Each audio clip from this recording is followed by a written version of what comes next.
चलिए आगे बढ़ते हैं। ये एक पुस्तक है सिंधु घाटी सभ्यता के सृजनकर्ता शूद्र और वणिक डॉक्टर नवल वियोगी की।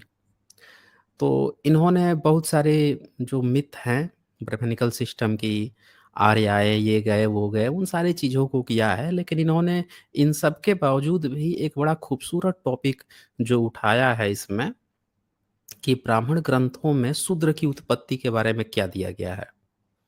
उसकी चर्चा करते-करते ये अचानक से जब पूरी जितने जो पुराण हैं, जैसे विष्णु पुराण हो गया, भागवत पुराण हो गया, इस तरह के जितने भी पुराण हैं, इनका सबका स्टडी करना शुरू करते हैं और शुरू करते-करते ये इस निष्कर्ष पे पहुँचते हैं।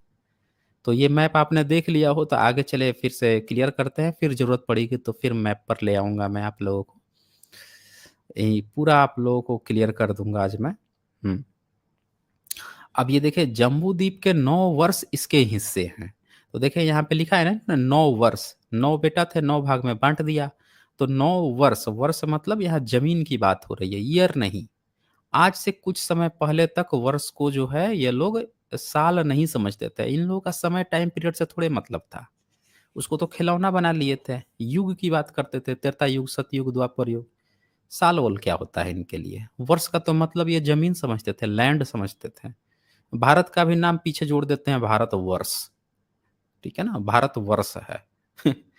तो जम्बूद्वीप के 9 वर्ष इसके हिस्से हैं, जो उक्त पहाड़ी श्रृंखलाओं में बँटे हैं। भारतवर्ष, उसके आगे हिमावत के दक्षिण से। अब हिमावत के दक्षिण में है जैसा कि मैंने मैप दिखाया आप लोगों को कि हिमालय से भारतवर्ष दक्षिण में ही तो है ना? उत्तर में अगर हिमालय है तो दक्षिण में ही भारतवर्ष पूरा भारतवर्ष है। तो ये बात तो ये जानते थे कि हिमालय पर्वत के आगे भी कुछ होगा, चीन वगैरह होगा। देखिए चीन से इतना सारा यात्री भारत में आया पढ़ने-लिखने के लिए, किसी से इन लोगों ने कुछ नहीं सीखा।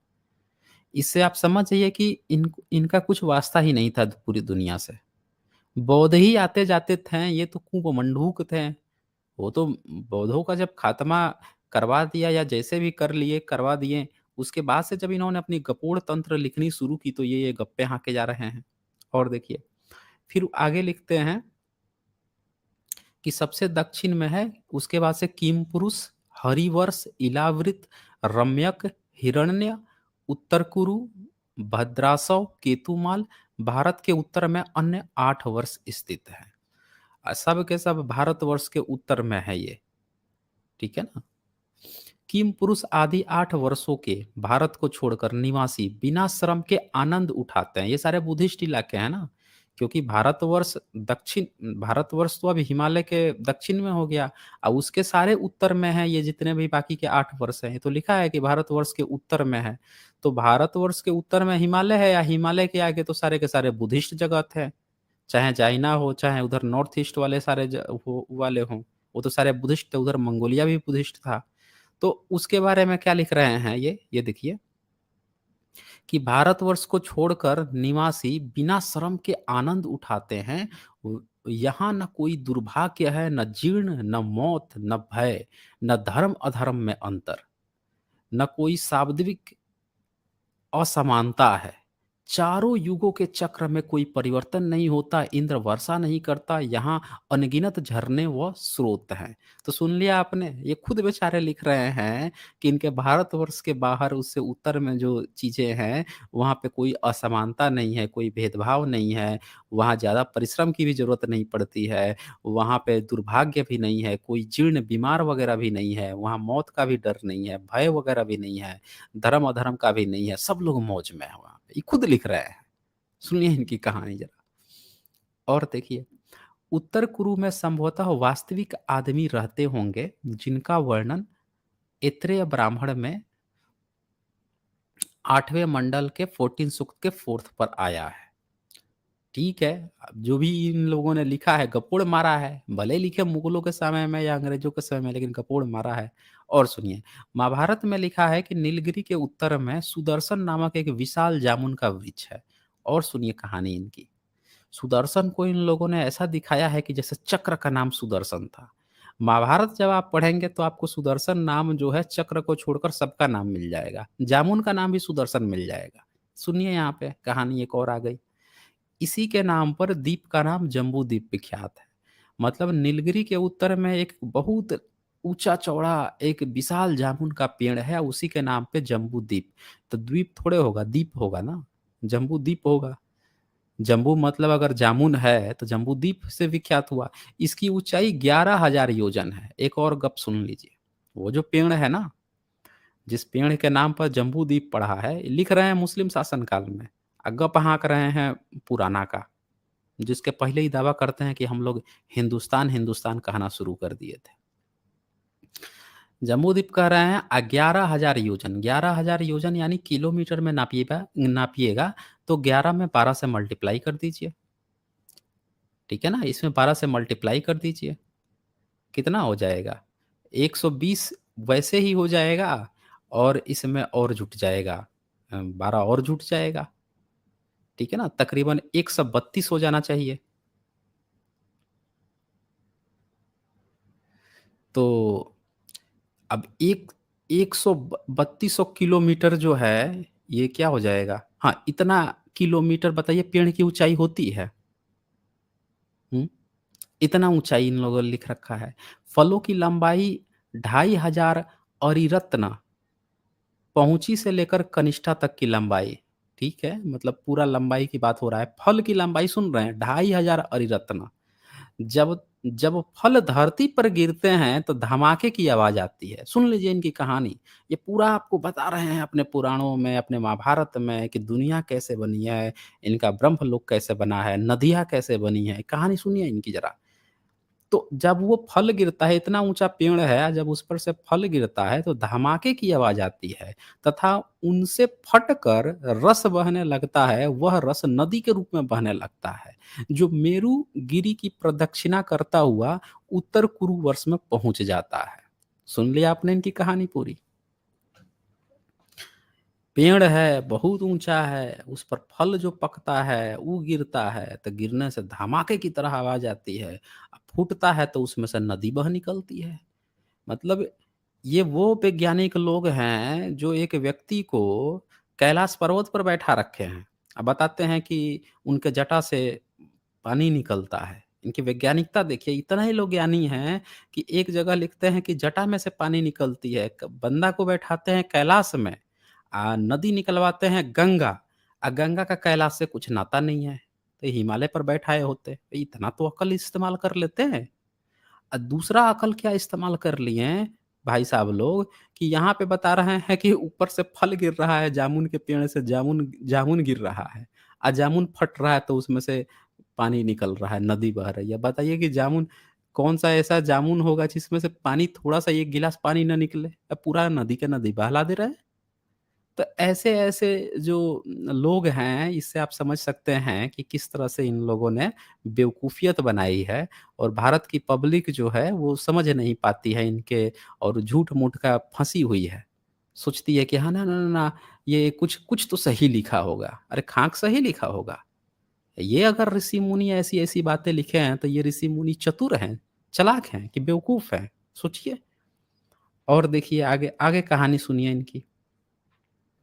जो देश समुद्र के उत्तर तथा हिमाद्री के दक्षिण में है, मतलब समुद्र के उत्तर में और हिमाद्री के दक्षिण में है, भारतवर्ष है, जहाँ भारतवंशीय रहते हैं, वह 9 भागों में बटा है। ठीक है भैया, बटा है।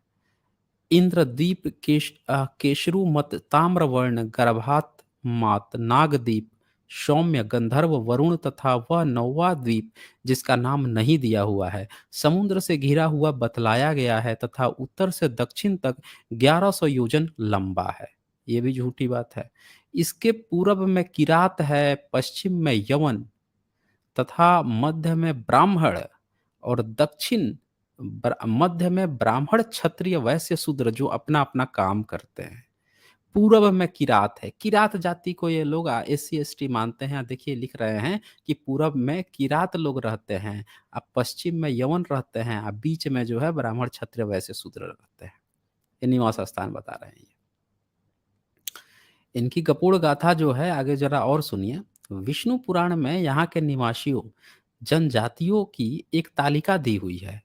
कुरु, पंचाल, पौंड, कलिंग, सौराष्ट्र, अभीर, अवुर्द, करुशो, मालव, सकाल, मद्रास, अमवास्था और परासिका, ये पूरा एक लिस्ट इनका जनजातियों का दिया हुआ है।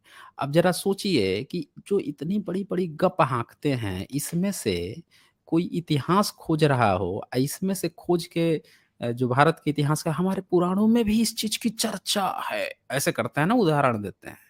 आप समझिए कि ये लोग कैसे आपको भ्रमित करते हैं। जिसने भी ब्राह्मणों की गप्पे, वेद, पुराण, गीता इसमें से इतिहास खोजने की कोशिश की, आपको बताने की कोशिश की 10 युग में आर्य आ गए, ये आ गए, वो आ गए, सबने आपको मिसलीड किया है दोस्तों।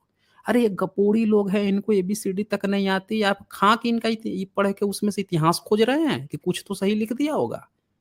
अरे वो गपोड़ी है। वो अपने ऋषि-मुनियों को वीर्यपात करा देता है, जहाँ देखो वहीं करा देता है।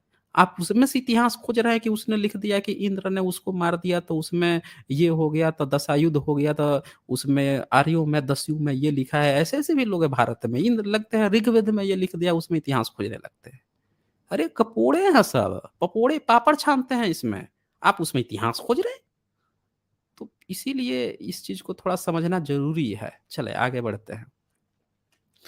अब ये आगे लिखते हैं कि भागवत पुराण में लिखा है हाँ, ये भागवत पुराण में लिखा है कि भारतवर्ष ही काम करने की भूमि है। नीचे वाला जो पैरा है, इसको आप देखिएगा। अन्य वर्ष ऐसे स्थान है जहाँ देवीय या स्वर्गीय मानव अपने कर्मों के शेष पारितोषिक को भोगते हैं। ये सुनिए इनकी कहानी। भारतवर्ष ही काम करने की भूमि है, बाकी विदेशी लोग कोई काम नहीं करते हैं। अन्य वर्ष ऐसे स्थान हैं जहाँ दैवीय और स्वर्गीय मानव अपने कर्मों के शेष पारितोषिक को भोगते हैं। मतलब इनका जो देवलोक है, ये बता रहे हैं कि आज का जो च चीन है, जापान है, कोरिया है, मंगोलिया है, या जितने भी आगे इनके देश है उत्तर में, ये सारे देश जो हैं यहाँ पे ऊपर से कुछ अच्छा काम ये लोग किए हैं ना, उसका फल भोग रहे हैं। ठीक है? इनका बाकी के इनका वर्ष उसी के उत्तर में ही है ना, तो इनके उत्तर में जितना भी देश है वो सब, क्योंकि इनको तो इतना तो पता होगा कि उधर सारे बुद्धिस्ट ही रहते हैं, तो बोल रहे हैं कि वो ना इतना अच्छा काम पिछले जन्म में करके आए हैं कि पारितोषिक भोगते हैं। पारितोषिक मतलब समझ रहे हैं ना, वरदान जो होता है, पुरस्कार जो होता है, वो भोग रहे हैं। हम लोग भारतवर्ष ना काम करने की भूमि, बहुत मेहनत करना पड़ता है यहाँ पे, और वहाँ के सब दैवीय और स्वर्गीय मानव हैं सब। वो अपने कर्म के शेष पारितोषिक, अब उसी में देखिए कितना हवा फेंकेंगे ये। आगे देखें, वे सांसारिक स्वर्ग कहे जाते हैं, वहाँ मानव एक त्रेता युग जितना जीवन बिताता है। सुना आपने? एक मानव जो है त्रेता युग इतना जीवन बिताता है। क्या मतलब त्रेता युग 100 साल का था क्या? या 80 साल का था? और सुनिए, जो साधारण जीवन से 10,000 गुना अधिक जीता है। वाह भाई वाह, वाह! ये गप गप में इतना लीन हो गए हैं या तल्लीन हो गए, क्योंकि इनको पता है, समुद्र पार करके किसी को जाने नहीं देंगे, शूद्र को संस्कृत पढ़ने नहीं देंगे, खुद कभी हिमालय पार करके कहीं गए नहीं, तो जानेंगे कहाँ से? तो गप हाँके जा रहे हैं। वहाँ मानो एक त्रेता युग जीवन जितना जीवन बिताता है, जो साधारण जीवन से 10,000 गुना अधिक जीता है, तथा वे देवताओं के बराबरी के स्तर पर रहते हैं। सुना आपने? देवताओं के बराबरी के स्तर पे रहते हैं। उनमें 10,000 हाथियों जितनी शक्ति होती है, और पत्नियाँ रखते हैं। सुन लिया आपने? हाथियों जितनी उनमें शक्ति होती है, 10,000 हाथियों जितनी शक्तियाँ होती है, और पत्नियाँ रखते हैं, जो एक बच्चा 1 वर्ष के लगातार शारीरिक संबंध के बाद उत्पन्न करती है। लो भाई साहब, इसकी तो एक और कहानी इन्होंने गढ़ दी। बता रहे हैं कि एक एक ल 1 वर्ष के लगातार शारीरिक संबंध बनाएँगे, तब जाके उनका बच्चा पैदा होता है। जो मजबूत और शक्तिशाली शरीरों से उत्पन्न आनंददायक शारीरिक संबंधों के परिणाम स्वरूप होता है। तो ये आप देख पा रहे हैं कि ये गप्पी लोग हैं, गप पर गप हाँके जा रहे हैं, और कभी कुएँ से बाहर गए नहीं, खूब विदेश के बारे में, बाहर की दुनिया के बारे में गप छाने जा रहे हैं, सोच रहे हैं कि वहाँ ईश्वर के समान लोग रहते हैं। उपयुक्त वर्णन से साफ प्रकट है कि पुराणों के रचयिता यह बतलाना चाहते हैं कि भारतवर्ष के निवासी न केवल अन्य द्वीपों के निवासियों से भिन्न मानव हैं, बल्कि वे जम्बू द्वीप के अन्य भागों के मानव से भी भिन्न हैं। सुन लिया आपने? ये बताना चाहते हैं। और देखिए,